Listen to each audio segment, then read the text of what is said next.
जोपर्यंत धनंजय मुंडे पालकमंत्री आहेत तोपर्यंत करेक्ट ही चौकशी होऊ शकणार नाही.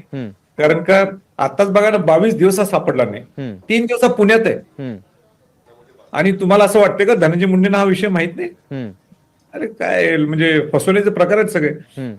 जो ओपनली जातो स्वामी समर्थ दर्शन म्हणजे मंदिराला अक्कलकोटला, तरी लोक पोलिसांना सिस्टम समजत नाही. म्हणजे आम्ही 28 तारखेला बीडच्या लोकांनी मोठा मोर्चा काढल्यावर आक्रोश दाखवल्यानंतर हे सगळे मुवमेंट सगळे सुरू झाले.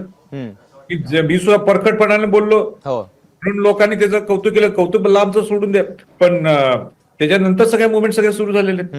मला पूर्ण हे जर पूर्णपणे जस्टिस द्यायचं असेल, पूर्णपणे न्याय द्यायचा असेल महाराष्ट्राला, मी म्हणतोय महाराष्ट्राला, म्हणजे संतोष देशमुख नुसता एकटा हा राहिला नाही, म्हणजे इतक्या क्रूर पद्धतीने मारलं गेलेलं आहे त्यांना.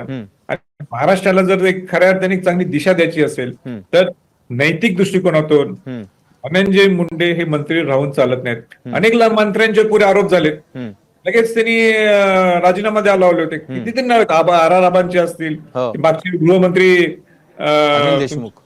अनिल देशमुख असतील, असे अनेक लोक आहेत. नुसता आरोप झाला, सिद्ध सुद्धा झालं नव्हतं तरी त्यांना राजीनामा द्यावा लागला फेर चौकशी व्हावी म्हणून. इथं जर फेर चौकशी व्हायची असेल तर पहिल्यांदा त्यांना त्यांच्याकडे राजीनामा घ्यावा. त्यांना पालकमंत्री जर करणार असतील तर मी काय करायचं मी ठरवलेलं आहे.